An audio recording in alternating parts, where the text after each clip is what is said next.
While I was still recovering from surgery, barely able to sit up, my children stood around my hospital bed arguing about selling my house. Michael said it was too big, while Rachel insisted she had already called a realtor. I turned my head, still weak from anesthesia, and asked when this decision was made. The room went silent. Then I saw the papers on the table already drafted. My name was on them, signed in a hurry I never approved. I didn't speak. I just reached for my phone and called someone my children didn't expect, and everything they planned began to unravel.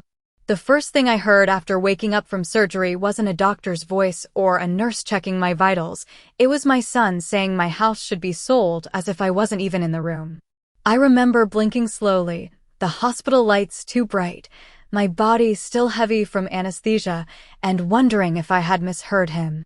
My name is Evelyn Carter. I am 68 years old, and I had just come out of a procedure that left me weak, disoriented, and needing time to recover, yet standing beside my hospital bed were my two sons Michael and Daniel, and my daughter-in-law Rachel, speaking in low voices that tried too hard to sound practical. Michael was the first to speak clearly, saying the house was too large for me now, that maintenance was becoming unrealistic, as if my life could be reduced to numbers on a spreadsheet. I turned my head slowly toward him, still feeling the sting in my arm from the fall, and asked him what exactly he meant by that, but Rachel answered instead before he could, her voice calm, almost rehearsed, saying she had already spoken to a realtor who specialized in transition properties for seniors, a phrase that made something tighten inside my chest because I had not transitioned anywhere. I had simply gone into surgery and woken up to my own life being discussed like it was already over. Daniel stood slightly behind them, arms crossed, avoiding my eyes, the way he always did when he didn't want to choose a side, and that silence hurt more than anything they could have said. The room felt smaller suddenly, not because of the hospital walls, but because I realized I was not part of the conversation happening about me. I tried to push myself up a little, but my body resisted, reminding me I was still recovering, still vulnerable, and Rachel noticed that hesitation, interpreting it not as pain, but as permission to continue. She said gently that the market was strong right now, that selling the house would give me financial security and allow them to restructure care options, as if I were a project they were optimizing. I remember looking at Michael, my own son, the boy I had once stayed up with through fevers and broken bones, and asking him if he had already made up his mind before I even left the operating room, and he didn't answer immediately, which told me everything. Instead, he looked at Rachel, then back at me, and said softly that it wasn't about making decisions for me, it was about making them with reason, but I could hear the distance in his voice. The way reason had replaced love without either of us noticing when it happened. My hand rested on the blanket, fingers slightly trembling, not from fear but from the strange realization that my home, the place where I had raised them, where I had buried their father, where every wall still held a memory I could name without thinking, was being reduced to an asset they were discussing while I was still attached to hospital monitors. I asked them when this conversation even started, and Rachel admitted it had come up a few weeks ago, casually, as if my surgery had simply accelerated something already decided. The word decided echoed in my mind because I had not been asked, not once, not even in passing. Daniel finally spoke then, his voice quieter, saying maybe we should wait until I was stronger, but even that sounded less like support and more like delay, as if timing was the only problem, not the decision itself. I remember the beeping of the monitor beside me, steady and indifferent, the kind of sound that keeps going no matter what your life is doing, and I realized none of them were listening for my answer, only for my acceptance.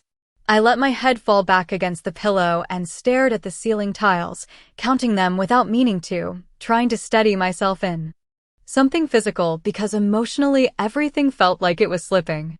Michael stepped closer, telling me not to worry, that they were thinking of my best interest, and that phrase, so familiar and so hollow, made me think of every time in my life when someone had used it to move me out of my own decisions.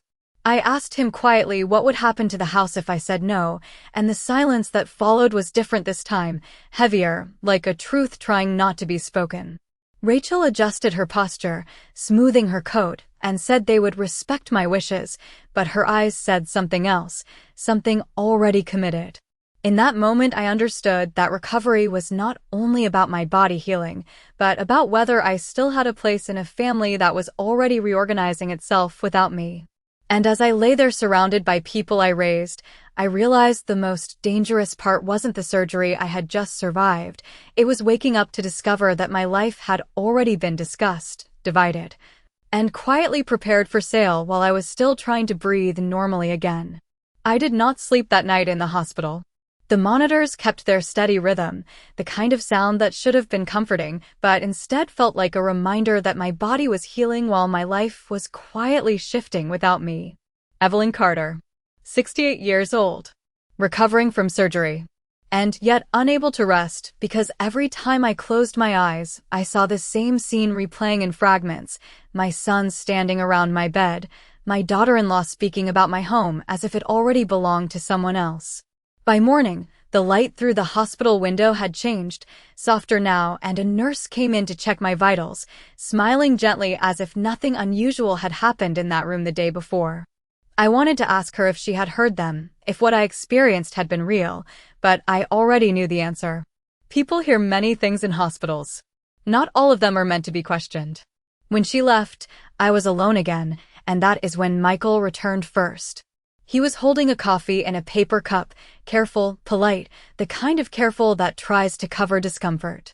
Daniel followed behind him, and Rachel came last, her presence always slightly ahead of her words, as if she had already decided the tone of the conversation before it began. Michael said good morning as if nothing had happened the night before. He placed the coffee on the table near my bed and asked how I felt, using the same voice he used when he was a child, pretending he had not broken something in the house. I told him I felt tired, which was true, but not in the way he meant. Rachel sat in the chair beside the window and immediately began talking about logistics, saying she had looked into short-term rehabilitation facilities that would be more comfortable for my recovery, mentioning square footage, staffing ratios, and distance from their homes. She spoke as if she were helping me choose a vacation destination, not discussing the next stage of my life. Daniel stood near the foot of the bed, silent again, his eyes moving between me and his brother, never settling long enough to belong to either side. I asked Michael directly what had changed in 24 hours that made this conversation urgent, and he hesitated just long enough for me to understand there had never been a pause on their side. Rachel answered again before he could, saying it was not urgency, it was planning, and planning was what responsible families did when circumstances changed. I remember the word circumstances because it felt like it erased me without naming me. I asked her what circumstances she was referring to, and she looked at Michael before answering, lowering her voice slightly as if protecting me from the truth, saying that after my surgery, it was clear I would need long-term support, and the house was no longer suitable for that stage of life. The house. She said it as if it were separate from me, as if I had not built my entire adulthood inside its rooms. I turned my head toward the window, trying to see something outside that could anchor me, but the parking lot below felt distant, unreal, like a place I had never been. Michael finally spoke more directly then, saying he had spoken to a financial advisor, that maintaining the property was becoming expensive, that taxes alone in Connecticut were increasing, and that selling now would secure my future care without burdening anyone. Without burdening anyone. The phrase settled in the air between us like something final. I asked him if I had ever said I was a burden, and he looked surprised by the question, as if it had not occurred to him that I might still have an opinion about my own life. Daniel shifted slightly, clearing his throat, and said quietly that no one was calling me a burden, but the house was too much for one person, especially after surgery. Especially after surgery. As if the surgery had transformed me into someone else overnight. I closed my eyes for a moment, not because I was tired, but because I needed to separate their voices from my thoughts. When I opened them again, Rachel had moved closer, placing a folder on the table. Inside were printed pages, highlighted sections, numbers, estimates, and photographs of homes described as appropriate alternatives. She said we could go through them together when I felt stronger, emphasizing together as if it were still a shared decision. I did not touch the folder. Instead, I asked when they had started gathering all of this. Michael answered this time, saying it had been discussed over the past few weeks, casually, as part of general planning for the future. I repeated the words future planning slowly in my mind, trying to understand how my future had been discussed without me while I was still fully alive and independent. Daniel finally looked directly at me then, and I saw something there that I could not immediately name. Not anger. Not guilt. Something closer to avoidance, mixed with hope that I would make this easier for them. I asked him if he agreed with selling the house, and he did not answer immediately. That silence told me more than any words could have. Rachel filled it in by saying it was the logical decision, that emotions often made these choices harder than they needed to be. Logical. As if my home, my memories, my life with their father, could be processed like data. I felt something inside me shift, not loudly, not dramatically, but quietly, like a door closing that I had not realized was open. I told them I needed time to think.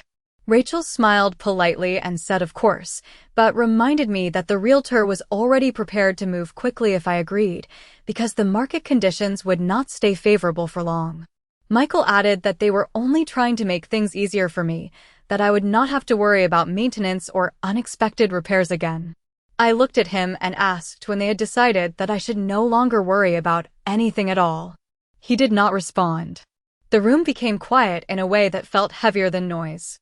Even the hospital sounds outside seemed to fade. Daniel stepped forward slightly, as if to say something, then stopped. Rachel stood and adjusted her coat, saying she would give us time to talk as a family, but the emphasis on talk felt like a formality rather than an intention. After she left the room, Michael remained standing, looking at the folder instead of me. I asked him softly if he remembered building the treehouse in the backyard when he was 10, and he nodded without looking up. I asked him if he remembered his father planting the oak tree near the driveway, and he nodded again. I asked him if he understood that those things were part of the house they were discussing, as if it were empty space. For the first time, he did not answer at all. Daniel looked uncomfortable, shifting his weight, and said maybe they should pause the conversation until I was discharged. Michael agreed quickly, relieved by the suggestion. They both left shortly after, leaving the folder on the table as if it had more right to remain in the room than I did. When the door closed, I finally allowed myself to breathe fully, and in that silence I understood something I had not allowed myself to see before. This was not a conversation about property. It was a conversation about placement. Where I would go, where I would fit, or whether I would at all. I turned my head toward the window again, watching a nurse walk past outside, carrying charts, moving with purpose. Life continuing in organized steps. And for the first time since waking up from surgery, I did not feel confused. I felt something colder and clearer. Not acceptance. Awareness. And awareness, I realized, was the first step toward deciding what came next. The first thing I noticed after my sons left the room was how loud silence could feel when no one was trying to fill it with excuses. I was still sitting upright in the hospital bed, my hands resting on the blanket, but my mind was no longer in that room with the white walls and soft beeping monitors. Evelyn Carter, 68 years old, recovering from surgery. And now, for the first time, fully aware that the conversation happening around my life had moved forward without my permission. I did not reach for the folder they left behind immediately. I looked at it first, studying it as if it were something unfamiliar, something that did not belong to me. It sat on the small table beside the bed, slightly open, papers neatly arranged, colored tabs marking sections that I had not agreed to. It felt less like information and more like a decision already finalized and waiting. Outside the window, the afternoon light had shifted again, casting longer shadows across the parking lot, and I found myself watching a man walk slowly to his car, pausing briefly as if remembering something he had forgotten. That small ordinary moment felt strangely distant, as if I were observing a world that was continuing without me. When the nurse returned later to check my vitals, she asked if I was comfortable, and I said yes, even though the word felt incomplete. She adjusted the machine beside me, checked the readings, and smiled politely before leaving again. No one in this building knew that my family had spent the previous day discussing how to remove me from the only home I had built with intention and memory. When the door closed again, I finally reached for the folder. My fingers were slower than usual, still recovering, still uncertain, but I opened it anyway.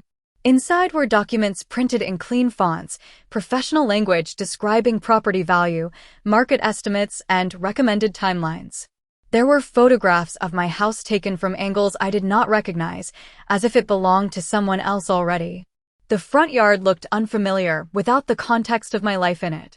The porch, where I had once sat with my husband on summer evenings, was reduced to an exterior feature labeled in a listing summary.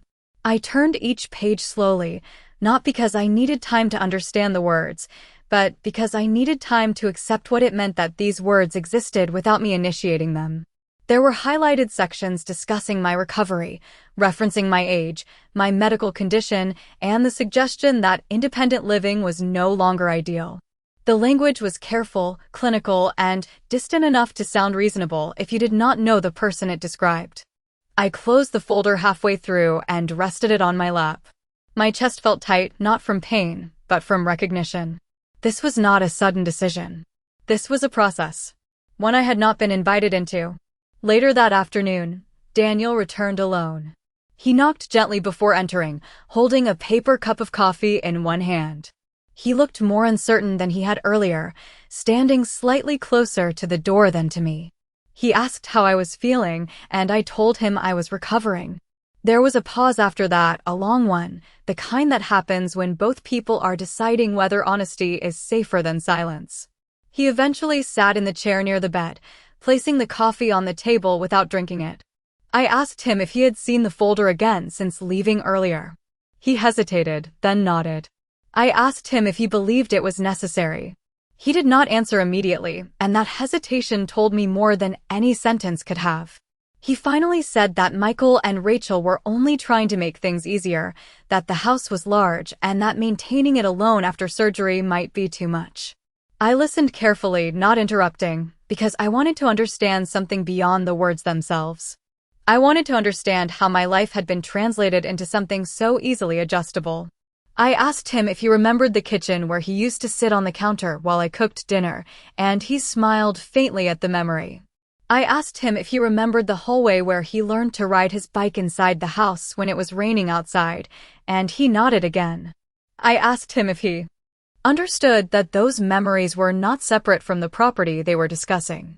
His eyes lowered slightly, and he said he did understand, but understanding and agreeing were not the same thing. I told him I was not asking him to choose sides, and that was true, but I could see that he had already been placed in the middle of something he did not know how to leave. He told me that Rachel had been very organized, that she had already spoken with professionals who handled these transitions smoothly, and I asked him when my life became something that required transition management. He did not respond. Instead, he looked down at his hands, then at the floor, as if the answer might be written somewhere below us. There was a quiet knock at the door before Rachel entered without waiting for a full response. She apologized politely for interrupting, but her tone suggested she had planned the timing carefully. She asked if I had reviewed the materials, and I said I had. She smiled slightly, as if that confirmed progress. She explained again that the market conditions were favorable, that waiting could reduce the value of the property, and that acting now would allow all of us to move forward without unnecessary stress. The phrase "move forward" struck me differently this time, because I realized it did not include me as someone moving with them. It implied movement away from something, and I was the something. I asked her directly if she believed I would never return to the house again, and she answered carefully that it was about safety and stability, not permanence. But she did not deny it. Daniel shifted uncomfortably in his chair, and I could see that he wanted to say something but did not know how to enter a conversation that had already been structured before he arrived. Rachel placed her hands together and said gently that she only wanted what was best for me, and I realized how often that phrase had been used in my life without ever meaning the same thing twice. Michael arrived later, bringing the energy of someone continuing a discussion already in progress. He spoke about timing, about paperwork readiness, about minimizing disruption. He avoided sitting down as if staying in motion made the conversation easier. I listened to all of them without responding immediately, watching how they arranged language around my situation as if it were fragile but manageable. Eventually, I asked them a simple question. I asked who had decided that I could no longer decide for myself. The room became quiet. Not dramatically, not suddenly, but slowly, like air leaving a space that had been overfilled. Michael looked at Rachel looked at Daniel, and Daniel looked at me. No one answered. And in that silence, I understood something that settled deeper than shock. This was not just about selling a house. It was about redefining my place in a family that had already begun to function without waiting for my voice. I placed the folder back on the table, carefully aligning it with the edge, and leaned back against the pillow. The monitors continued their steady rhythm, unchanged, indifferent to every conversation that had taken place in that room. And for the first time since waking up from surgery, I stopped trying to interpret what they wanted from me and started observing what they were already prepared to do without me. The silence in the hospital room did not leave, even after my children stopped speaking. It stayed behind like something that had learned how to breathe without me noticing. I lay there staring at the ceiling tiles, counting them again without meaning to, because numbers were easier than thoughts. Evelyn Carter, 68 years old, recovering from surgery.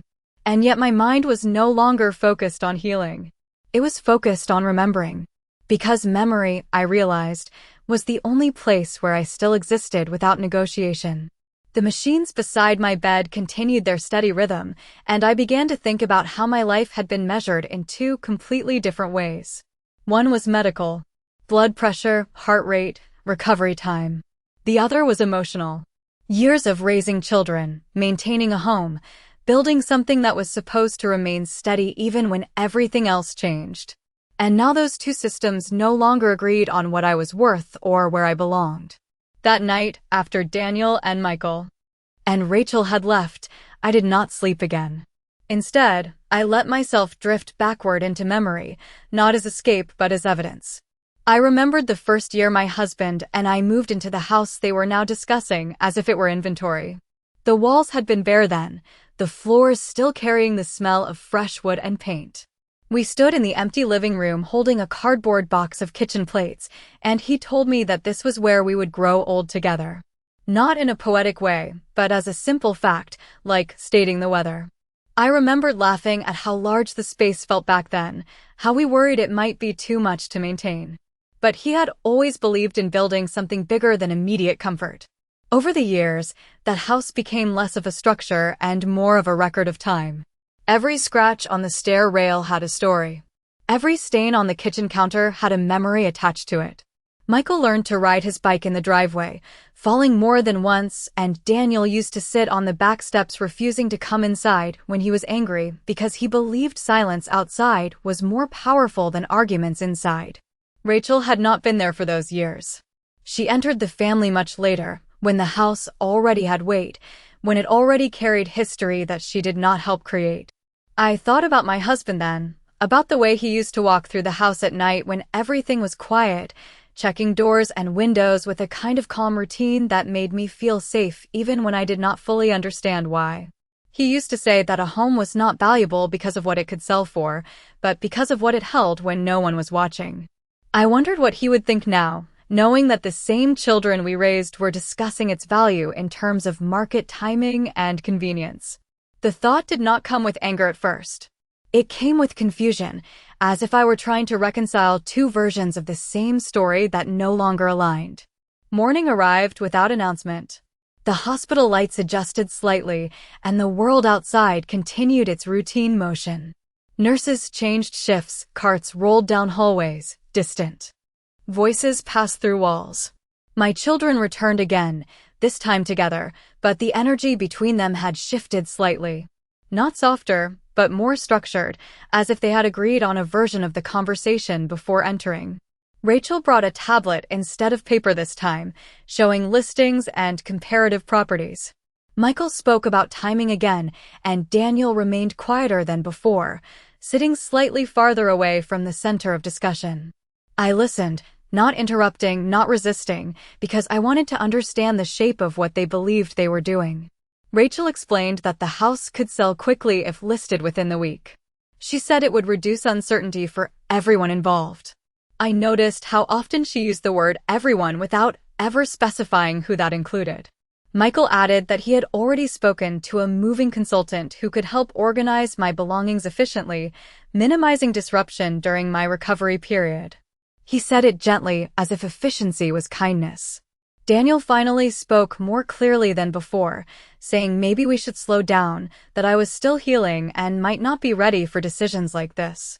For a brief moment, I felt something close to relief, but Rachel responded immediately, reminding him that delaying could complicate financing options and reduce the property's competitive position. The language was so detached from emotion that I almost stopped recognizing my own life inside it. At one point, Rachel turned the tablet toward me and showed images of a smaller home, one story, accessible layout, close to medical facilities. She called it a transition option, and I realized again how easily my identity was being replaced with categories. I asked her quietly when she had started looking for these places. She said it had been a natural step after learning about my surgery, that she wanted to be proactive. Proactive. The word lingered. I asked her if she had ever asked me what I wanted.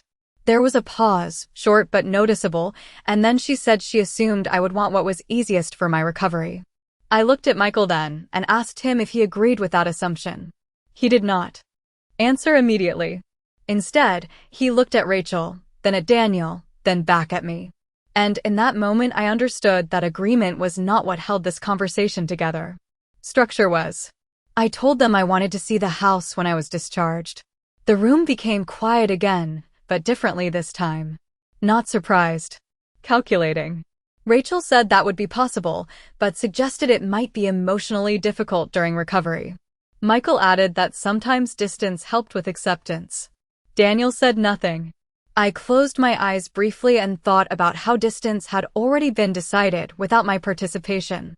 When they left again, I remained in the hospital bed longer than necessary, not because I was tired, but because I needed to feel the absence of their presence more clearly. It was only when the room was fully quiet again that I realized something important had changed inside me. I was no longer asking why this was happening. I was beginning to understand how it had already happened without me noticing the steps. And understanding, I realized, was not the end of confusion. It was the beginning of choice. The next morning, I asked to be discharged earlier than recommended. The nurse hesitated at first, reminding me that recovery required rest and monitoring, but I told her I understood the risks and still needed to leave. There was something I did not say out loud, something that had been growing quietly since the moment my children began discussing my home as if I were not part of it. Evelyn Carter, 68 years old, recovering from surgery, but now fully aware that waiting longer would only allow other people to continue shaping decisions that were no longer being shared with me. When I finally left the hospital, the air outside felt sharper than I remembered. My son Michael arrived with the car, Daniel sitting in the passenger seat, and Rachel following in a separate vehicle. No one spoke much during the drive. The silence was not peaceful. It was organized, like a conversation that had already been completed without my input. I sat in the back seat looking out the window as the city passed slowly. Houses, trees, traffic lights, all continuing their routines without interruption. I wondered how many of those homes were quietly being discussed by families in ways their owners did not know about yet. When we arrived at my house, I noticed something I had not expected. A small printed sign had been placed near the front walkway, partially hidden behind a bush, marked with a real estate company name. It was not a for sale sign yet, but something preliminary, like a declaration waiting for permission. I did not say anything immediately. I simply stepped out of the car and walked toward the front door. The key still fit the lock, but the feeling of turning it was different. Inside, everything looked unchanged, but it did not feel the same. There were subtle signs of preparation that I had not noticed before.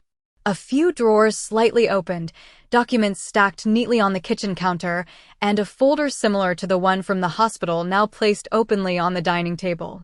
Rachel followed me inside first, speaking softly about helping me settle in after the hospital, suggesting I rest while they reviewed a few more details.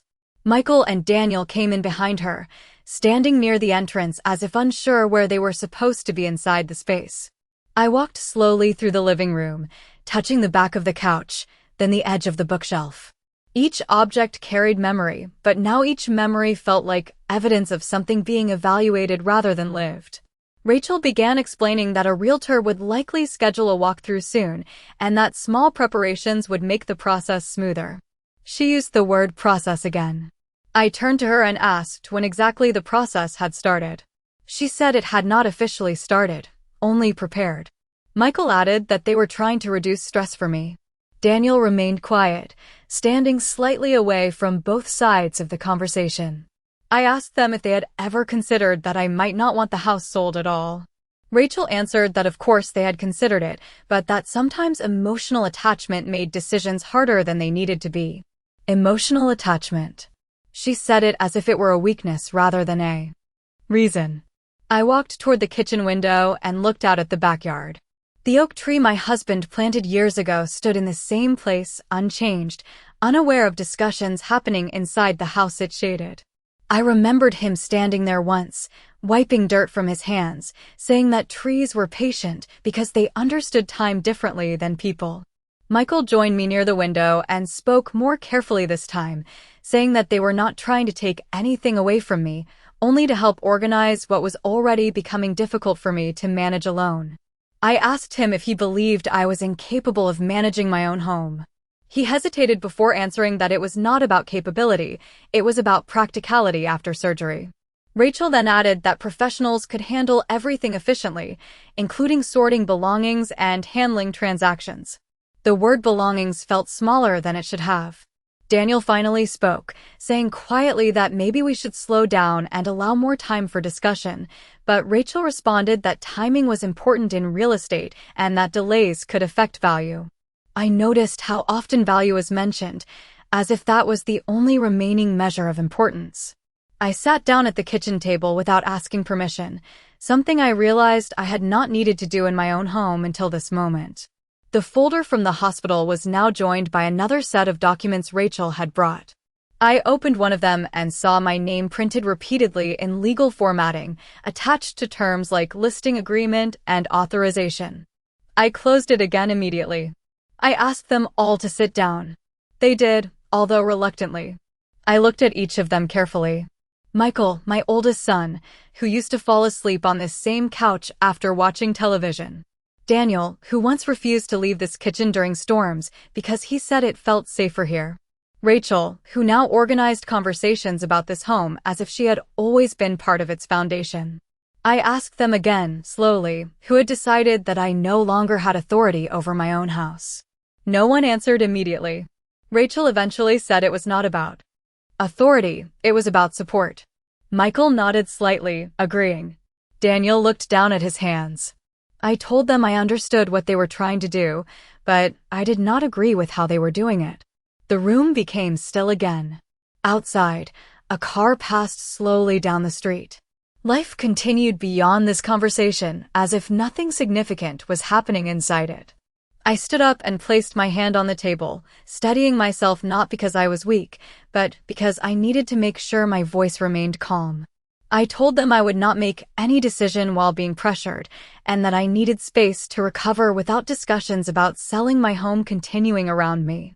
Rachel began to respond, but I raised my hand slightly and she stopped. Michael looked surprised, as if he had not expected resistance to still exist in a situation he believed was already structured. Daniel finally said that maybe we should pause everything, and for the first time, Rachel did not immediately correct him. I walked out of the kitchen slowly and stood in the hallway for a moment, looking at the walls that had witnessed every stage of my life as a mother. I realized then that the house had not changed. The conversation about it had. And that was when I understood something I had not been willing to see before. This was no longer about what they intended to do with my home. It was about whether I would still be allowed to define it as mine.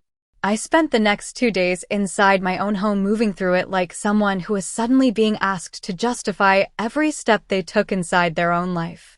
The conversations from the hospital had not stopped echoing in my mind, not because they were loud, but because they were structured, organized, and repeated with the confidence of people who believed they were already correct.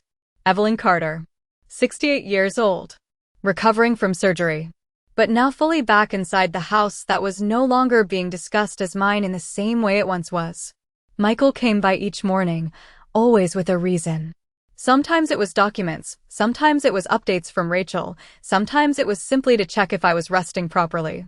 Daniel visited less frequently, and when he did, he seemed more distant, as if he was trying not to become too involved in something that made him uncomfortable. Rachel did not come inside as often anymore, but her presence was still everywhere, in the form of calls, messages, and carefully timed reminders about timelines and options. One morning, I found Michael and Rachel in the living room without having been told they were coming. They were sitting with a laptop open on the coffee table, reviewing something that looked like a property listing draft. Daniel stood near the window, watching quietly. I asked them what they were doing, and Rachel answered smoothly that they were just preparing information so that I would not feel overwhelmed later. The word overwhelmed had started to appear more frequently in conversations about me, as if it had become part of my identity. Michael explained that they were trying to make the transition as smooth as possible, that once I was ready, everything would already be organized. I asked him what exactly he meant by ready, and he hesitated before saying after recovery, after things stabilized. I looked at him and asked if he believed I would never be stable again. He did not answer directly. Instead, he said it was about planning ahead responsibly. I sat down slowly in the chair near the fireplace, the same chair I had sat in for years reading books while my husband worked in the garden outside. The irony of planning ahead while I was still actively living inside the present was not lost on me. Rachel then began showing a timeline on the laptop, explaining that if we listed the house within the next few weeks, we could avoid market fluctuations and secure a better outcome. She used the word outcome instead of home, instead of life, instead of memory. Daniel finally spoke, saying quietly that maybe the timeline was too aggressive given my recovery, and Rachel acknowledged his concern, but added that delaying would only increase stress for everyone involved. I asked her who exactly she meant by everyone, and she paused for a moment before saying the family. Not me specifically. The family as a unit. As if I were part of it in theory, but not in function. That afternoon, I walked through every room alone after they left. I did not touch anything at first. I simply observed. The living room still had the faint indentation on the couch where my husband used to sit every evening. The kitchen still carried the rhythm of years of meals prepared and shared.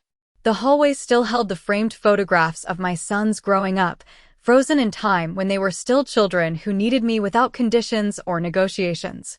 I stopped in front of those photographs longer than I expected. Michael at 10 years old, holding a baseball glove too big for his hands. Daniel at 7, missing a tooth and smiling like nothing in the world could ever change. I wondered at what exact moment that dependency had shifted into evaluation. Later that evening, Michael returned alone.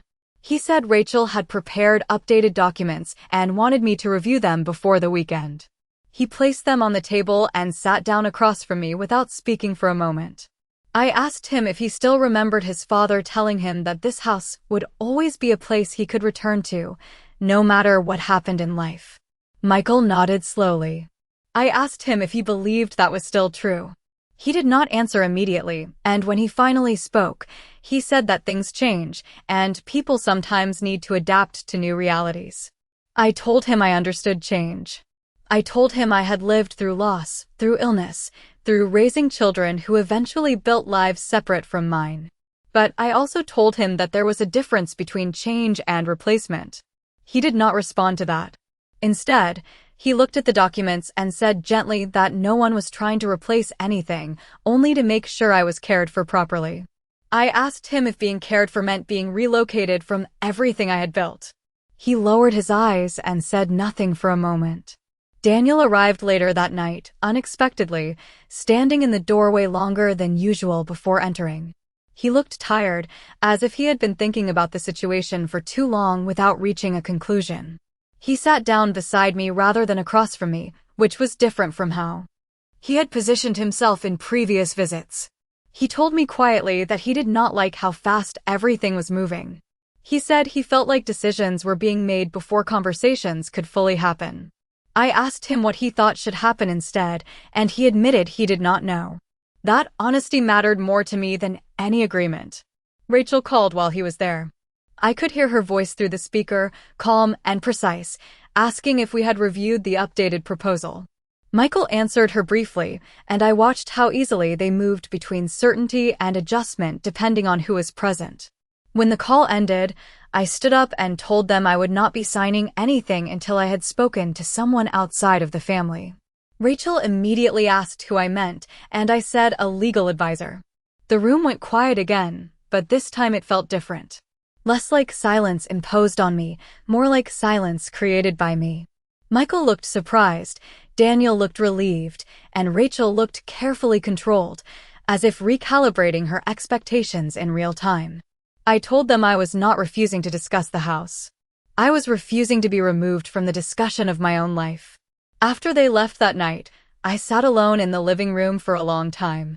The house was quiet, but not empty. It was full of every version of my life that had ever taken place within it. And for the first time since waking up in the hospital, I stopped trying to understand what my children wanted from me and started considering what I was still willing to allow. I stopped sleeping properly after that night. Not because anything had physically changed, but because something inside my awareness had shifted in a way I could not reverse. The house no longer felt like a place I was simply living in. It felt like a place that was being observed, evaluated, and quietly prepared for transition by people who believed they had enough understanding of my life to decide its direction. Evelyn Carter, 68 years old, recovering from surgery. And now increasingly aware that recovery was not only about the body, but about control, ownership, and voice. Michael came by earlier than usual that morning, holding a manila folder that looked thicker than the last one I had seen. He did not sit down immediately. Instead, he stood near the kitchen counter, placing it carefully as if it were already a finalized agreement rather than a proposal. Daniel followed him inside a few seconds later, moving slower, his expression less certain than before. Rachel was not physically present, but her influence entered the room immediately through the language Michael used. He said she had coordinated with the real estate consultant and that they were now at a stage where timing needed to be considered more seriously. I asked him what stage meant, and he replied that it meant preparation was nearly complete. Preparation for what I asked, although I already knew the answer they were building toward. He said listing, selling, transition. Each word came out carefully, like steps in a process that had already been approved elsewhere. I asked him if he remembered that I had said I was not ready to make any decision yet. He nodded, but then added that readiness sometimes came after understanding all the facts. Daniel finally spoke, saying he still felt uncomfortable with how fast things were progressing and that I had only recently been discharged from the hospital. His voice carried something closer to hesitation than disagreement. Rachel called during that conversation and Michael placed the phone on speaker without asking. Her voice filled the room immediately, controlled and confident, explaining that she had updated the listing analysis based on current market conditions and that the estimated value of the property was higher if action was taken within the next 10 to 14 days.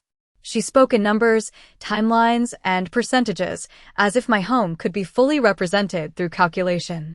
I listened without interrupting, noticing how none of the language included my perspective unless it was framed as a variable.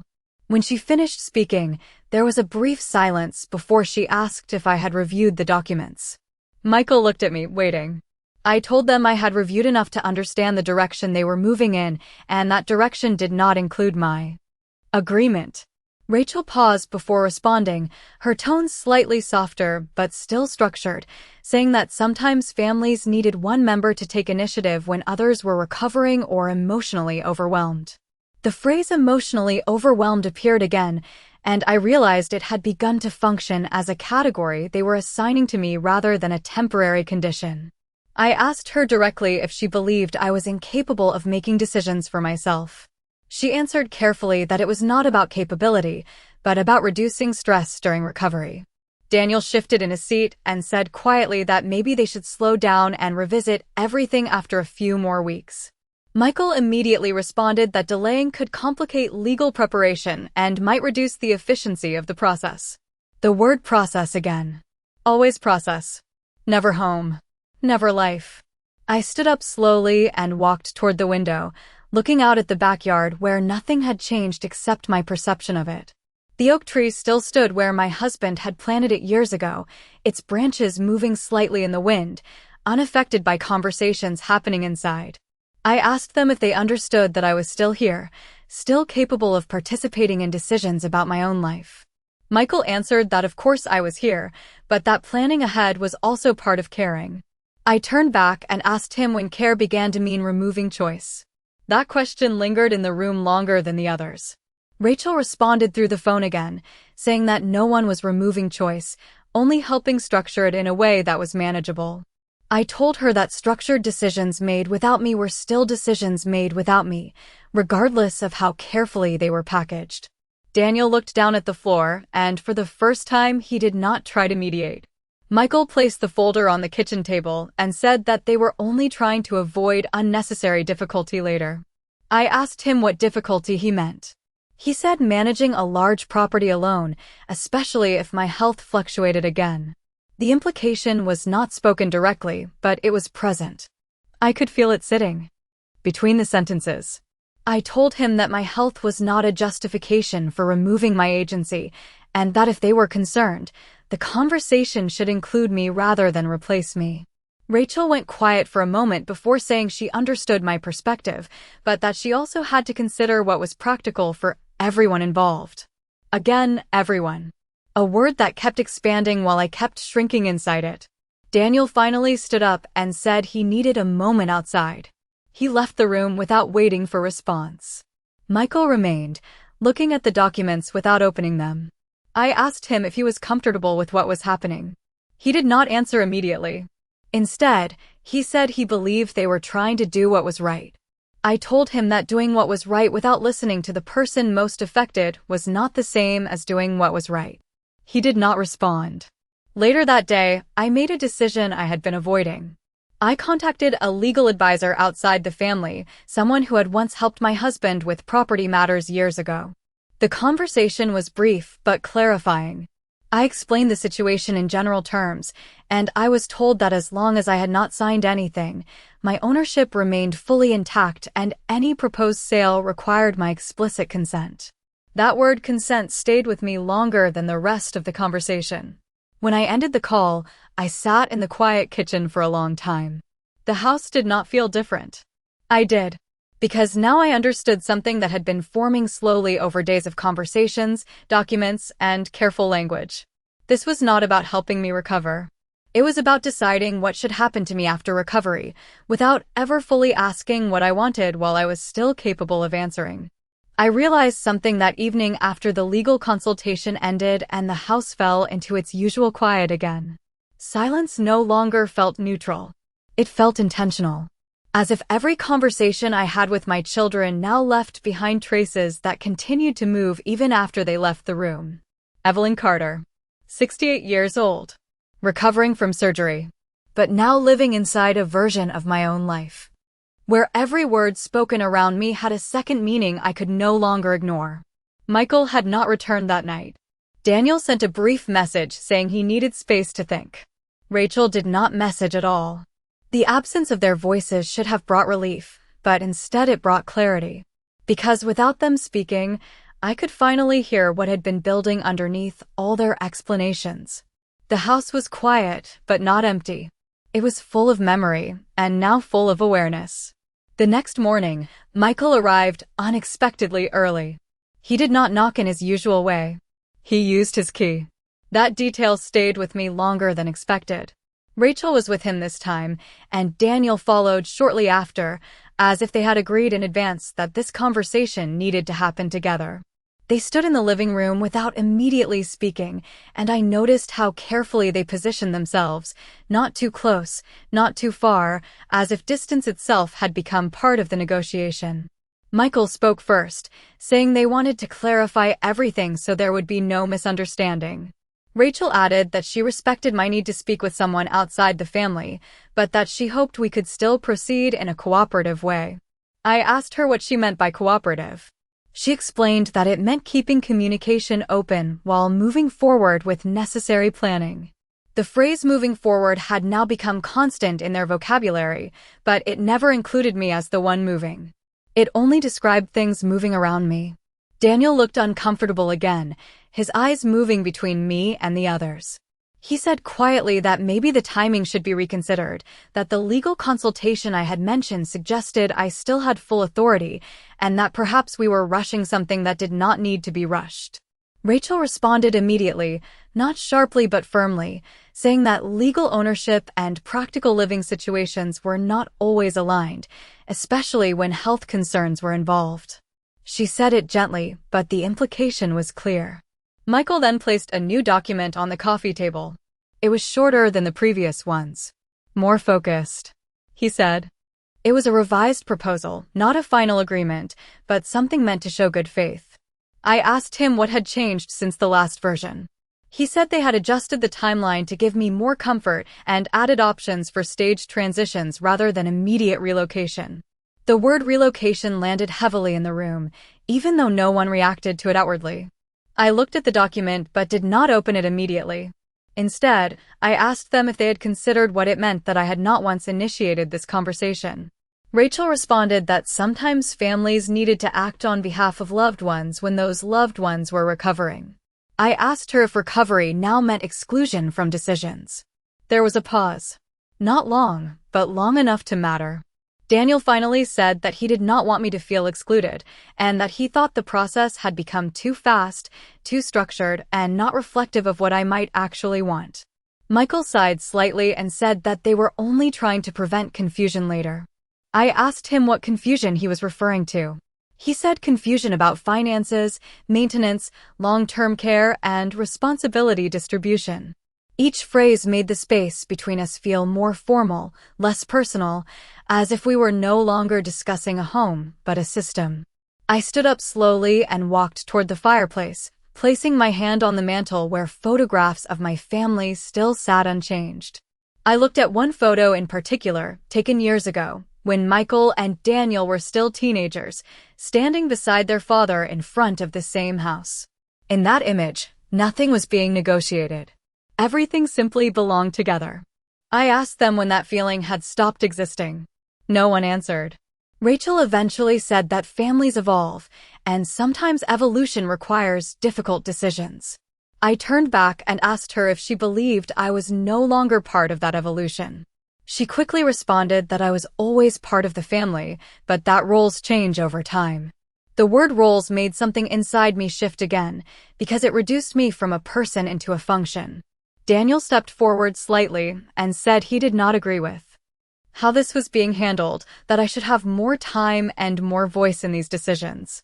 Rachel looked at him with calm patience and said that he was emotional because he was seeing only one side of the situation.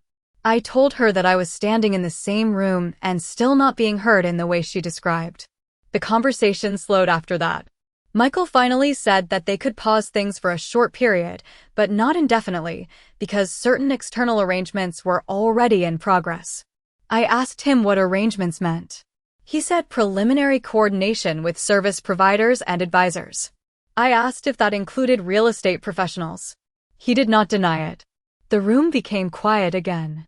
Not empty, but compressed. I sat down slowly because my body still required recovery, but my mind no longer felt dependent on their explanations. Something had changed. Not in them, but in me. Because I was no longer trying to interpret their intentions. I was beginning to recognize their structure. And once structure becomes visible, it can no longer quietly define you without resistance.